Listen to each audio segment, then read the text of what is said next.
Pfizer just releasing phase 2 trial results for its obesity drug. CNBC's health and pharmaceutical reporter Angelica Peebles joins us right now. She's got more on that. Good morning, Angelica. What's the news?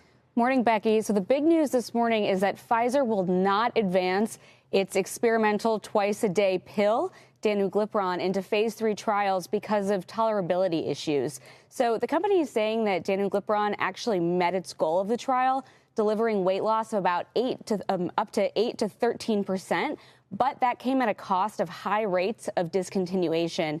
So more than 50% of people across all doses dropping out of the trial versus about 40% of people who are receiving placebo. And we know about these adverse events across the class, things like nausea, vomiting, and diarrhea. But Pfizer saying that they saw about 3/4 of people who received danuglipron experiencing nausea, about half vomiting, and about 1/4 of them experiencing diarrhea. And they have just decided that that's not going to be competitive enough to move forward and compete with some of the other treatments that are already out there and also the other experimental pills that are being developed. But Pfizer does have a reformulated once-a-day pill that they're working on, and they will continue to work on that, and they'll have some data probably in the first half of next year, and the results of that will inform the path forward for danuglipron.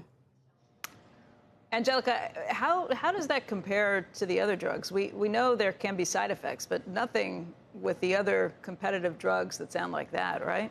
Yeah, I was looking through some of the data to see what else was out there, and this is much higher than what we've seen for Eli Lilly, its experimental pill, orforglipron, and it's also higher than what we've seen for the injections. And the thing here is that even though there's still so much demand for these drugs and they just can't make enough, tolerability is the real issue here. If you have about half of the people taking your drug stop taking the drug, that's a problem. And one thing that we do want to hear from Pfizer is whether part of this was how they designed the trial, because they didn't let anyone actually lower the dose over time, and that's something that Lilly did allow. So it might have to do with the trial design, but still a big problem for this drug. I mean, that's a big issue because we have heard about people who have gone off these drugs. It has been a side effect that people drop them or lower the dosage.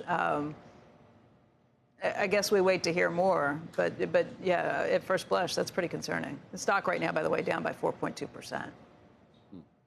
To 29.